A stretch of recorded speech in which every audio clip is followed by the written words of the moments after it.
We're going to be tying a shrimp fly today.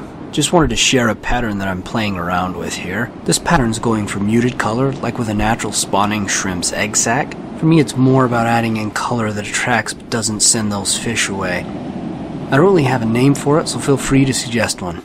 Here we go. Start by making a thread bump. With this pattern, the thread head is rather small, unlike with a clouser or gotcha. Because of this, I leave a little excess craft fur for durability when I'm done with the fly. Now add your weight.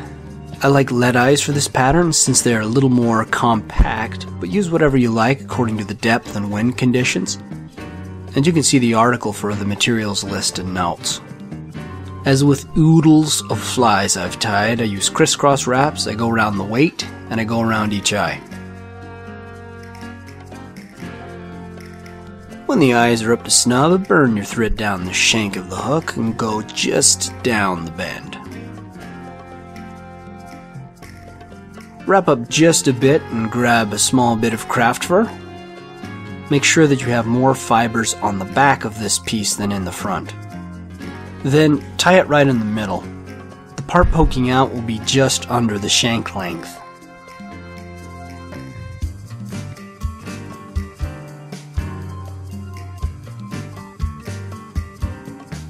Now take the back half and wrap it toward the back around the shank in 360 degrees if you can.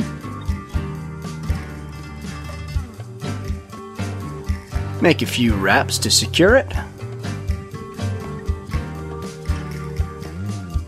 We're going to put some eyes on this one, but you don't really need them.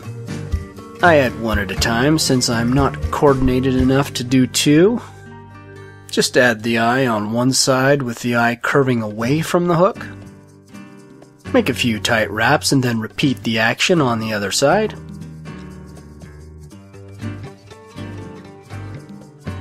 Before you tighten down though, adjust the eyes so that they're the same. You can play around with how long you want your eyes sticking out, but for this pattern I go a little over half the shank. Once you're set, snip off the excess monofilament on both sides. You should probably use some snippers for this. However, these scissors can take it.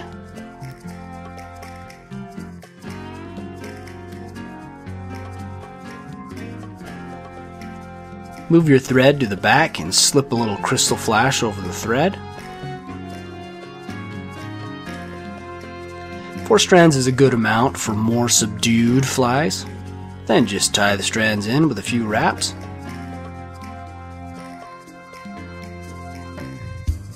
At this point you want to form your dubbing loop.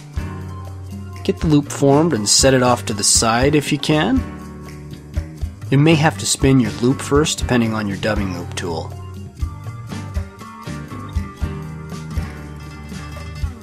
We're going to add in 3 sets of rubber legs here. Anytime I add in rubber legs like this, I like to form a thread bump and push the legs into it. This will help them to flare out perpendicular. Now slip your rubber legs onto your thread and onto the shank of the hook. Tie them down however you like, but make sure to tighten your thread back to the bump so that the legs smash against the bump. Also make the bump as sharp as possible.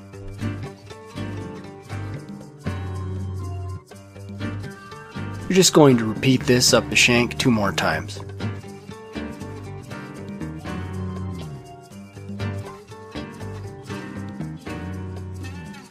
Try to keep the legs closer to the back and don't tie all the way up the shank.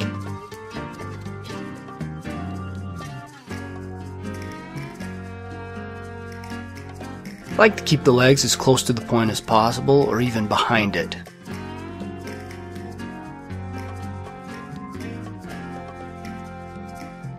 By the way, the pattern so far is more or less a Faferka's mantis shrimp.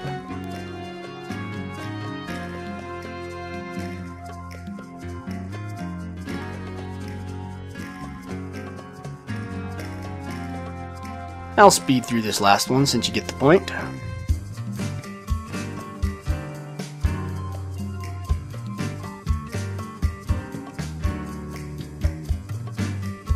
After all the legs are tied in, I pull them forward starting from the front. Pull them forward and make one very loose wrap around both legs. Then grab the middle legs and repeat this. Yes, do the same with number 3. Although with this pair it gets exciting. Make 2 wraps. Incredible. The reason for 2 is because I'll sometimes knock the thread when I'm winding the body. For the body, take the smaller fibers from the craft fur wing you'll be using and form it into a dubbing and then a sausage shape. Definitely try to make it uniform throughout. It sticks together nicely. Now form a loop with your fingers and wrap over the threads so that only the loop remains. Next, slide in your dubbing loop tool. Insert your dubbing sausage, this is not a technical term, into the loop. You can use various clamps for doing this. Then pinch the thread together and twist your dubbing loop tool as you can see here. Then release your pinch and the dubbing will twist together. Continue to twist and pull out any clumps. Here's how the loop is attached to the tool. Grab that dubbing loop we set to the side now. Grab your cylindrical dubbing sausage and pop it into the loop. Twist it to your liking and voila! When you wrap your dubbing loop, you can twist it tighter or looser. It'll all depend on how you want the body to look. If you want a more compact look, then wrap it tighter as you wind. If you want the body less segmented, loosen the twist. You can also attach the dubbing rope to hackle pliers. When you get to the first set of legs, undo the 2 thread wraps.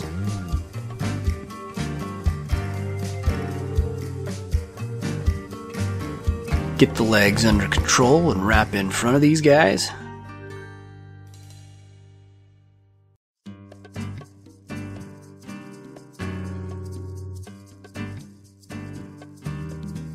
Same deal here, unwrap the legs and let them go free.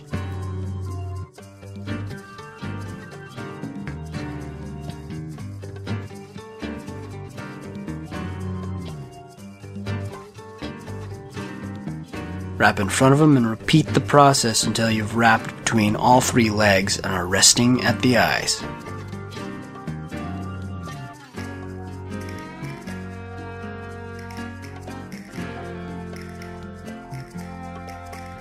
Your thread should be up to the eye of the hook, by the way, during this process.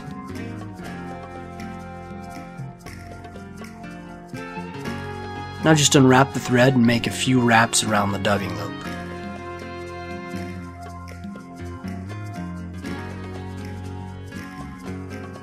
Give it a snip and move to the next part.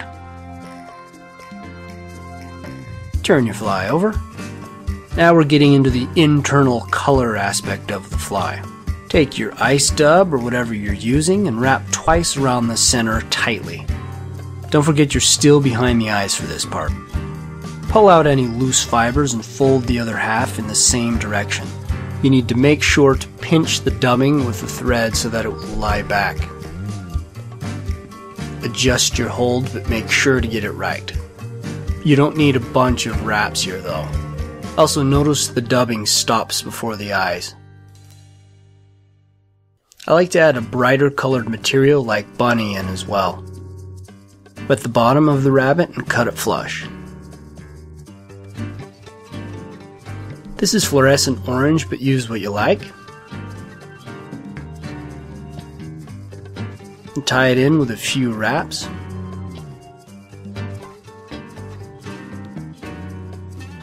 Here's another example with some pink ice dub. You can see this pink is very subtle. Pinch it back with your thread. Add in some salmon pink bunny and you're good to go. We're adding in some craft fur for a wing here now. This provides a shell to cover the nice color we just added. Make sure your thread is tight and make a few wraps to secure the craft fur.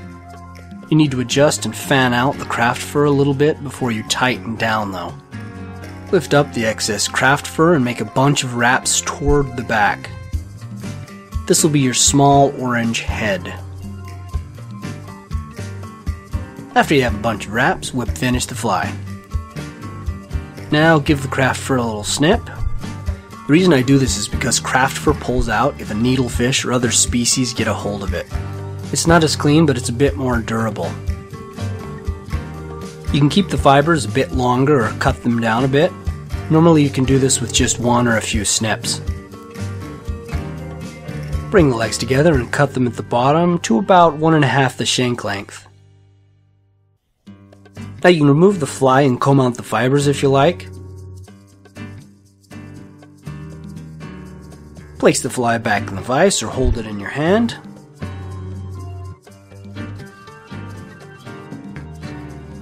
Now add some zap-a-gap to the thread and a little to the snipped craft fur as well. So this is the finished fly. This technique's a nice way to add some color but not spook the fish. Thanks again, and if you like this, please subscribe.